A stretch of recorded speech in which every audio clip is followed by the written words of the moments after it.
கர்த்தருடைய பரிசுத்த நாமத்திற்கு ஸ்தோத்திரம் உண்டாவதாக. கடந்த பதிவிலும் கூட காட்டு பன்னி ஒன்றிடமிருந்து நான் ஆண்டவரால் பாதுகாக்கப்பட்டு தப்பிச்சு உயிரோடு வந்தேன். அது ஒரு பெரிய கிருபை, ஆண்டோடைய கிருபை. மாத்திரமில்லை, அந்த யானைகள் எல்லாம் நடமாட்ட அவங்க அங்கே உள்ளவங்களுக்கு அது வந்து சின்ன பிள்ளைகள்லேருந்து பெரிய ஆள் வந்து அவங்களுக்கு அது பழகி போச்சு. நமக்கு தான் அது புதுசு. மற்றபடி அவங்களுக்கு அதெல்லாம் பழகிடுச்சு. ஏற்கனவே நான் திம்பம் மலைப்பாதையில் ஒத்தையான நினைக்க அரண்டடிச்சு போய் பள்ளத்துக்குள்ளே போய் உள்ள பார்த்தேன். இப்போ ஆண்டவர் எல்லா இடங்களையும் பாதுகாக்கிறார். துஷ்ட மிருகங்களிலிருந்து வருகிறதான வியாதிகளிலும் இருந்து கூட ஆண்டவர் நம்மளை என்ன செய்கிறார்? இப்போவும் பாதுகாப்பார், எப்பொழுதும் பாதுகாப்பார். அது மாத்திரமில்லை, ஆண்டவர் இந்த மாதிரி நான் சத்தியமங்கலத்தில் ஊழியம் பார்த்துக்கிட்டு இருக்கும்போது, அதிகாலை ஜெபங்கள் பண்ணிக்கிட்டு இருக்கும்போது ஒரு முறை ஆண்டவர் சொல்கிறார், நான் உன்னில் மகிமைப்படுவேன் அப்படின்றார். நல்லா தெளிவாக ஆண்டோடைய குரல் கேட்குது. நான் உன்னில் மகிமைப்படுவேன் அப்படின்றாரு. நான் அப்படியே ஆண்டவர் சூப்பராக பேசிட்டார். இன்றைக்கி மகிமைப்படுவார்னா நம்ம போகிற இடங்கள்லாம் போய் ஜெபம் பண்ணுற இடத்துலலாம் நிறைய அற்புதங்கள் ஆண்டவர் பண்ணார் இல்லையா? அதை மாதிரி ஏதாவது ஒன்று நடக்க போகுது. இன்றைக்கி யாருக்காக போய் நம்ம ஏதோ ஒரு வியாதிக்கு ஜெபம் பண்ண போகிறோம், அங்கே அவங்களுக்கு குணமாக போகிறாங்க, இல்லை ஏதோ ஒரு பிரச்சனையில் இருக்கிறவங்களுக்கு ஏதோ ஒன்று விடுதலை ஆக போகுதுன்னு மட்டும் நமக்கு தெரியும். இப்போ அதே மாதிரி கைப்படுத்தியெல்லாம் எடுத்துக்கிட்டு நான் வந்து நான் இருந்த ஊர்லேருந்து ஒரு 10 கிலோமீட்டருக்குள்ளே அந்த இடங்களுக்கு நான் கைப்படுத்தி வேகமாக கொடுத்துட்றேன். ஒவ்வொரு வீட்டையாக போய் கொடுத்துருக்குறேன். ஒவ்வொருத்தவங்க இருக்கிறவங்களுக்கு ஜெபம் பண்ணேன், மற்றவங்களும் அப்படியே கொடுத்துட்டு வந்து லாஸ்ட்டாக ஒரு 2-3 கைப்படுத்தி இருந்துச்சு. இப்போ அந்த கைப்படுத்தியை வச்சுட்டு நான் மெயின் ரோட்டில் உள்ள ஒரு வீட்டில் வந்து, ஏன்னா உள்ளே வெளியிலேருந்து உள்ளே போனோம்னா உள்ளே சிலர் கொடுக்க விட மாட்டாங்க. இப்போ உள்ளேருந்து வந்து உள்ளேருந்து கொடுத்து வந்து வெளியில் வந்து வண்டி எடுத்துகிட்டு வந்தேன். இந்த வண்டியை நிப்பாட்டின வீட்டுக்கிட்ட வந்து அது ஒரு பெரிய வீடாக இருந்துச்சு, சுற்றி காம்பவுண்ட் வால். அவங்க உள்ள ஒரு அம்மா ஒரு 12:30-1 மணி இருக்கும் மதியானம் முடிச்சுட்டு அந்த அம்மா கைப்படுத்தி இங்கே வச்சுருக்கேன், ஏசுசாமி ஏற்றுக்கம்மான்னு சொல்லி கையில் கொடுக்குறேன். அந்த அம்மாவுக்கு வந்த கோபத்துக்கு அளவே இல்லை பார்த்துக்குங்க. அது ஒரு கவுண்டர் அம்மா போட்டிருக்கு, அந்த இதெல்லாம் போட்டிருந்தாங்க, சாணியை கரைச்சிக்கிட்டு இருந்தாங்க. எதுக்குன்னா அந்த சாண எரிவாயு இதுன்னு போட்டு வச்சுருப்பாங்க இல்லையா, அதுக்காக சாணியை கரைச்சி அதுக்குள்ளே ஊற்றுறக்காக வச்சுருந்தாங்க. அது எந்த ஒரு பாதி ஊற்றிக்கிட்டு இருந்தாங்க. அந்த டைமில் நான் போயிட்டேன். என்னப்பா அப்படின்ச்சு, இந்த மாதிரி கைப்படுத்தின நீ யார் அப்படின்னுச்சு. ஏசுசாமி பற்றி வாயிலேருந்து வந்த வார்த்தை அவ்வளோ கெட்ட வார்த்தை வந்துச்சு. தம்மானே இப்படியாக்குன்னு சொல்லி கையில் வச்சுருந்த மிச்ச சாணத்தை தூக்கி ஓங்கி ஒரு ஊற்றுச்சு பார்த்துங்க. கொஞ்சம் விலகினவனையும் நல்ல வேலை மேலே படலை. அப்படியே இது பண்ணி அந்த வாளி அப்படி தூக்கி எரிஞ்சிட்டு அப்படியே குனிஞ்சு கீழே அடக்கிற மண்ணெல்லாம் வாரி தூத்துச்சு பார்த்துங்க. நீங்கள் எல்லாம் நல்லா இருப்பீங்களா, விளங்க மாட்டீங்க, நாசமாக போவீங்கன்னு சொல்லி அப்படியே மண்ணை வாரி தூத்துச்சு பார்த்துங்க. என்னடா கைப்பறதி தானே கொடுத்தோம், அதுக்கு எதுக்கு இந்த அம்மா இப்படி போய் திட்டுதே, இப்படி வசம் வாங்குதே அப்படின்னு சொல்லிட்டு நான் பேர்ந்து முடிச்சுட்டு நிற்கிறேன். ஏன்னா ஆண்டவர் சொல்லிவிட்டது வேறு, இங்கே நடக்கிறது வேறு. நான் உன்னில் மகிமைப்படுவேன்னு சொன்னார். ஆனால் இங்கே வந்து நாசமாக போக அப்படி போகணும், இப்படி வாயில் வராத அளவுக்கு வசவு வாங்கியிருக்கமேன்னு அப்படியே பேச்சு போய் நின்றுட்டு, நான் கிளம்பிடுறேன், போதும் நீங்கள் இது பண்ண வேண்டாம், நான் போகிறேங்கிறேன். போயிடுறா, விளக்கமாக பிட்டிடுவேங்குது, கையில் விளக்க மாதிரிலாம் வச்சுருக்குது.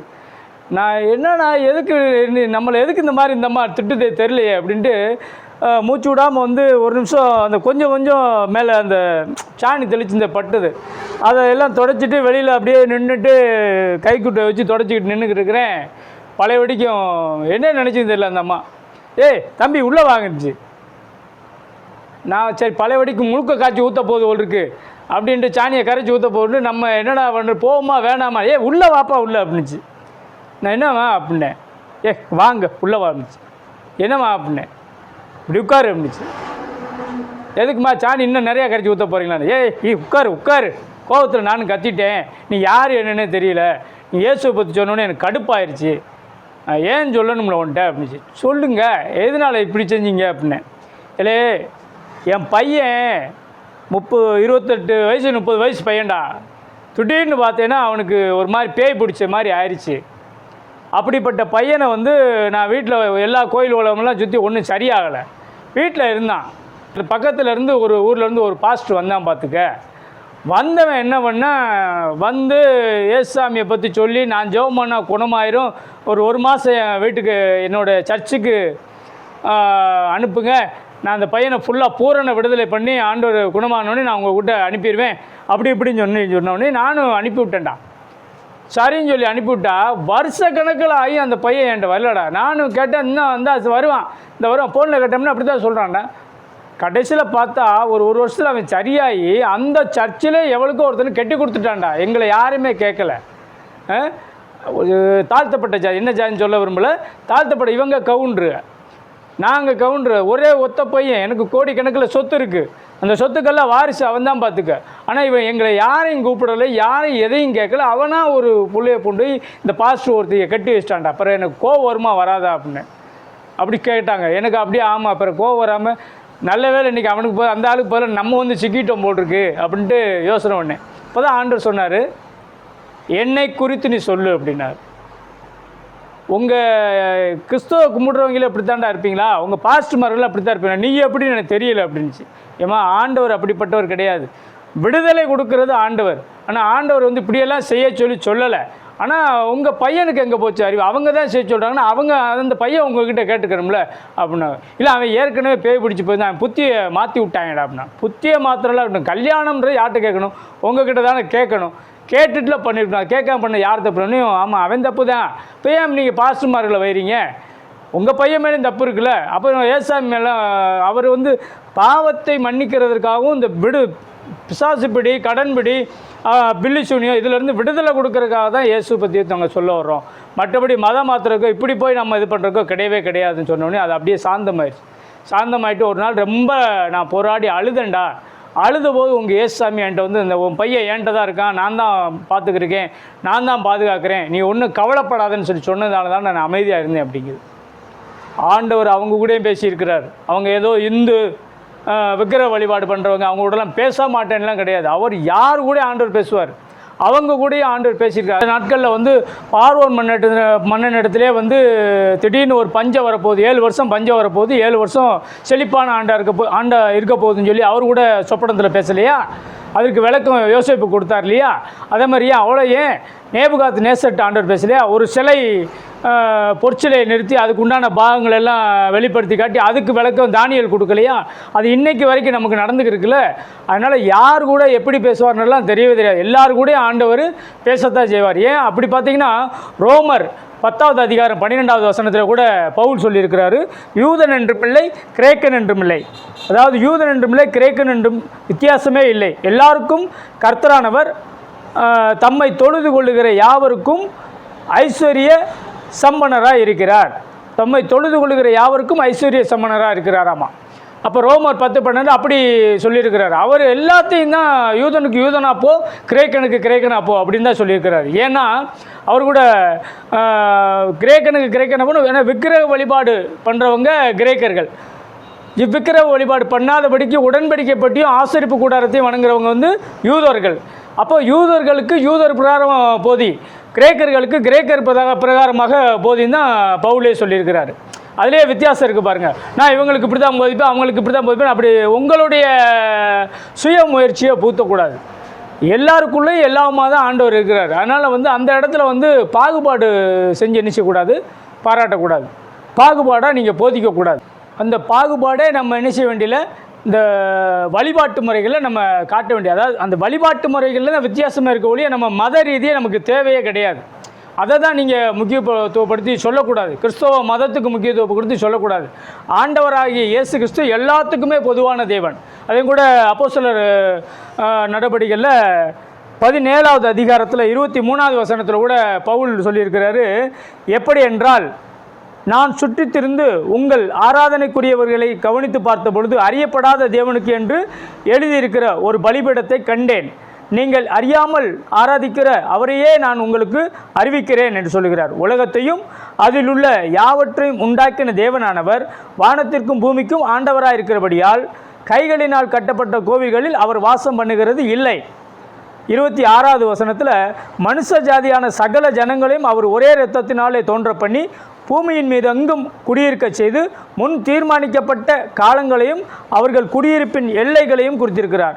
அவர்கள் குடியிருப்பின் எல்லைகளையும் குறித்திருக்கிறார். அவருடைய குடியிருப்பு எல்லையில் மகன் அவர் ஆண்டவர் தீர்மானித்திருக்கார். நீங்கள் இங்கே இந்த ஊரில் தான் இப்போ இருப்பீங்க, இந்த ஊரில் தான் இந்த காலகட்டத்தில் இருப்பீங்கன்ற யார் நீ தீர்மானிச்சிருக்கிறாருன்னா ஆண்டவர் தீர்மானிச்சிருக்கிறார். மேலே உள்ள ஒரு தீர்மானத்தின்படி தான் கீழே உள்ள நாம் வாழ்கிறோம். அப்போது யூத ஜனங்கள் வந்து அந்த இஸ்ரேல் ஜனங்கள் வந்து அந்நிய வழிபாட்டுக்காரர்களாலும் மற்றவர்களாலும் படுத்தப்பட்டு அந்த நாட்களில் கிமு பல நூற்றாண்டுகள்லேருந்தும் கிபிக்கு வந்து துன்பப்படும் பொழுது பல இடங்களுக்கு சிதறி வர்றாங்க. சிதறி வந்த மக்கள் கிபி 300க்கு அப்புறம் இந்த சைடில் இங்கிட்டு வரும்பொழுது பார்த்திங்கன்னா ஆல்ரெடி ஏற்கனவே முன்னாடியே வந்திருக்கிறாங்க. அப்படி வந்தவர்கள் இங்கே வந்து இந்த சங்ககால இலக்கியங்கள் இதெல்லாம் பார்க்கும் பொழுது அவங்க அதெல்லாம் ஏற்றுக்கொண்டு அதன்படி போகும்போது என்ன ஆகுதுன்னா இவங்களுடைய வழிபாட்டு முறைகளையும் உள்ளே அதை கலப்படம் பண்ணி விட்டுறாங்க. அப்படித்தான் வந்து வந்து நீங்கள் கடவுள்களுக்கு உருவமே கிடையாதுன்னு சொன்னேன். ஏன்னா இயற்கையை மட்டும்தான் அவங்க வணங்கினாங்க. அப்புறமா மிஞ்சி போனால் ஒரு இனத்தலைவர்களாகிய ஒருத்தரை தான் வணங்கியிருப்பாங்க. மதுரை வீரன் சாமி இந்த மாதிரி ஒவ்வொரு குறிப்பிட்ட சாமிகளை தான் அப்படி வணங்கியிருக்கதா சொன்னாங்க. கண்ணகி தெய்வத்தை வணங்கியிருக்காங்க. இப்படித்தான் வந்து பாண்டி நாட்டு மன்னனுடைய அந்த வழிபாட்டில் பார்த்திங்கன்னா அந்த இதில் வரும். கண்ணகிக்கு சிலை கட்டினாங்க.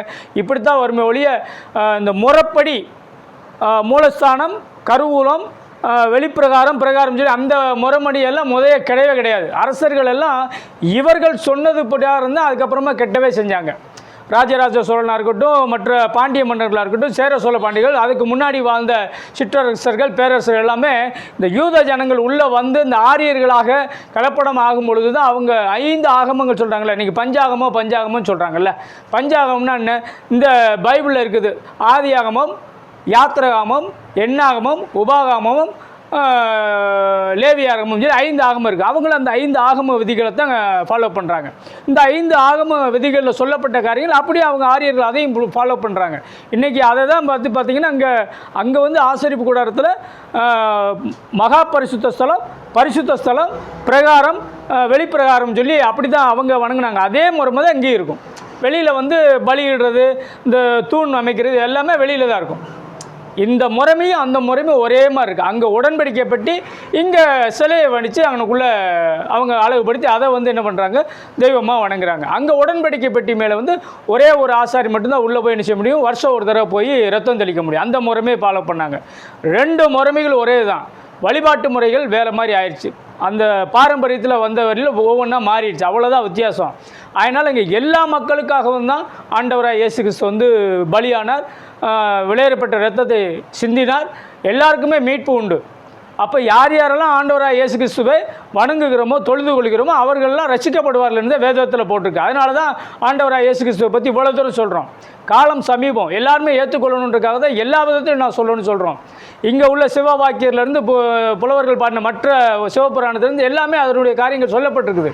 அதையெல்லாம் நம்ம புரிஞ்சுக்கணும். இந்த ஸ்லோகங்களில் சொல்லப்பட்டிருக்கு. எல்லாத்தையும் நம்ம புரிஞ்சு பார்த்தா அதுக்கு பின்னாடி எல்லாரையும் யாரை கொடுத்துருக்கோம்? ஒரே ஒரு கடவுள், அது ஆண்டவராக இயேசு கிறிஸ்து. அவர் ஒரு கடவுள். நான் இயேசுன்னு சொல்கிறேன், நீங்கள் ஒரு கடவுள் பலியாகணும், அவர் திரும்ப உயிரோடு எந்திரிக்கணும், எல்லாருடைய பாவங்களுக்காகவும் அவர் ரத்தம் சிந்தப்பட்டிருக்கணும் தான் நம்ம ஆகம விதிகளில் சொல்லப்பட்டிருக்குது. அவர் பாவமே இல்லாமல் பிறக்க வேண்டும் என்று தான் சொல்லப்பட்டிருக்குது. அதனால தான் நம்ம இந்த செதறி தேங்காய் போடுறது, எலுமிச்சம்பழத்தை அறுத்து அதுக்கு ரத்தம் தடை வைக்கிறது, இந்த நெத்தியில் சந்தனத்தில் பொட்டு வைக்கிறது, எல்லாமே ரத்தம் சிந்தப்பட வேண்டும்ன்றதை அறிக்கிறதுக்காக தான் அந்த அடையாளங்கள் எல்லாம். இதை புரிஞ்சு நம்ம செயல்படணும். அதனால் வந்து இந்து மக்களுக்கெல்லாம் அவங்க திட்டுறாங்க வைறாங்க, அதெல்லாம் தாராளமாக ஏற்றுக்குவோம். ஏன்னா நம்மளும் ஒரு காலத்தில் அவங்கள திட்டணும், ஏசணும், அவங்கள எல்லாத்தையும் வந்து இதே கிறிஸ்தவர்களை விரட்டணும். அதே இதை வந்து பவுல் எப்படி இருந்தார், முதல்ல அவங்கள ஃபுல்லாக தேடி பிடிச்சி கொண்டுகிட்டு தானே இருந்தார். அதுக்கப்புறம் மாறலையா? அதுக்கப்புறம் அதெல்லாம் ஏற்றுக்கொண்டு தான் ஆகணும். இதற்காகத்தான் ஆண்டவர் உங்களை தெரிந்து கொண்டிருக்கார். எல்லா ஊழியக்காரர்களுக்காகவும் எல்லா விசுவாசிகளுக்காகவும் இதை நான் உறுதிப்படுத்தி சொல்லுகிறேன். அன்னைக்கு எனக்கு அவமானமாக தான் இருந்தது. இருந்தாலும் வந்து ஒரு விக்கிரக வழிபாடு சேர்ந்து அவங்களுடைய இருதயம் வந்து பலப்பட்டதில் அவங்களுக்கு சமாதானம் சொல்ல வேண்டிய சூழ்நிலை ஆண்டவர் எனக்கு ஏற்படுத்தினால இதுக்காகத்தான் நான் உனக்கு வந்து இங்கே வர சொன்னேன். என் நாமம் மகிமைப்படும், இதுதான் நான் உன்னில் மகிமைப்படுவேன் என்று நான் சொன்னேன்னு அப்போ ஆண்டவர் சொன்னார். அப்போ நான் உன்னில் மகிமைப்படுவேன்னொடனே தூக்கி கிரீட்டை வச்சு மேலே தூக்கி போகிற இடத்துலலாம் அற்புத அடையாளம் நடக்குன்னெல்லாம் நினச்சிட்டெல்லாம் போனீங்கன்னா ஒன்றுமே நடக்காது. போகிற இடங்களில் அவமானம் நடக்கும், நிந்தை நடக்கும். அதுவும் தேவன் உங்கள் மூலமாக என்ன செய்கிறாரு? மகிமைப்படுகிறார் என்று அர்த்தம். என் நிமித்தமாக நிந்தித்து துன்பப்படுத்தி அவமானப்படுத்துகிறாருன்னு சந்தோஷமாக ஏற்றுக்கொள்ளுங்க. பரலோகத்தில் உங்கள் பலன் மிகுதியாக இருக்கும் என்று தான் மத்தேயு 5வது அதிகாரத்தில் சொல்லியிருக்காரு. அதனால் வரும் நாட்களையாவது மத ரீதியாக போகாதீங்க, மன ரீதியாக போங்க. ஆண்டோடைய இயேசு கிறிஸ்துவை மாத்திரம் சொல்லுங்கள். மற்ற எதுவுமே நமக்கு வந்து அவசியமில்லாத பேச்சுக்களும் அவசியமில்லாத காரியங்களும் நமக்கு தேவை. கண் திறக்கப்பட்டால் ஆண்டவராக இயேசு கிறிஸ்துவை ஏற்றுக்கொண்டால் அவர்களுக்கு பிரியமாக இருந்தால் அவங்களே ஆண்டவர் என்ன செய்வாங்க, ஏற்றுக்கொள்வாங்க. அவங்களுக்கு பிரியமாக இருந்தால் அவர் பின்தொடருவாங்க. அவர் ஆண்டவர் அவங்களுடைய கண்களை திறப்பார். உங்களோட வேலை அது கிடையாது. ரட்சிப்பு தேவனுடையது. சொல்கிறது மட்டும்தான் உங்கள் கடமை. அந்த சொல்கிற காரியத்தை ஒழுங்காக சொல்லுங்கள். தவறாக சொல்லி மற்றவங்க கூட வந்து அது தப்பாக ஏற்படுத்தி வைக்காதீங்க. அவ்வளோதான் சொல்லுவேன். அன்னைக்கு ஆண்டவர் நான் உன்னில் மகிமைப்படுவேன்னு சொன்னதே இது தான்ப்பா அப்படின்னாரு. ஒரு நபர் மூலியமாக வந்து கெட்ட பேர் ஆண்டவருக்கு. நம்ம போய் நின்றதுனால ஆண்டவரை பற்றி அவருடைய நன்மையை சொன்னதுனால ஆண்டவர் நல்லவர் என்பதை அவங்க ருசித்து பார்த்தாங்க. அதை மட்டும் இல்லை, அந்த அம்மா இப்போவே ப்ரேயர் பண்ணி என் பையன் இங்கே வரணும்னுச்சு. இப்போவே எனக்கு ப்ரேயர் பண்ணி என் பையன் இங்கே வந்துடணும் அப்படின்னு. பையனுக்கு கல்யாணம் முடிஞ்சு ஒரு குழந்தை இருக்குதாம்மா. சரிம்மா, ப்ரேயர் பண்ண வருவான், நாளைக்கே கூட வந்துடுவான். ஆனால் நீங்கள் ஏற்றுக்கணும், அந்த பிள்ளையை ஏற்றுக்கணும், அவங்க பேரனை பற்றி அவங்களே ஏற்றுக்கணும். அதெல்லாம் முடியாது, அவன் மட்டும்தான் நான் ஏற்றுக்குவேன். அப்படின்னெல்லாம் ஆண்டவர் செய்ய மாட்டாருமான்னு சொன்னேன். சரியா, எனக்காக நீ ஜெபம் பண்ணிக்கியா அப்படின்னு மட்டும் சொல்லி முடிச்சிருச்சு. ஆனால் அதுக்கப்புறம் என்ன நடந்ததுன்னெல்லாம் எனக்கு தெரியாது. அதுக்குள்ளே எனக்கு அங்கேருந்து ட்ரான்ஸ்ஃபர் கிடச்சி நான் கோயில்பட்டிக்கு வந்துட்டேன். அது கூட இன்னொரு காரியங்கள் நான் உங்களோடு கூட பகிர்ந்து கொள்கிறேன். அடுத்து அப்பா அம்மா எப்படி அந்த இடத்துல வந்து ரசிக்கப்பட்டாங்கன்றதை குறித்து நான் உங்களோடு கூட பகிர்ந்து கொள்கிறேன். கர்த்தர் தாமே உங்களை ஆசீர்வதிப்பாராக, பாதுகாப்பாராக. ஆமென்.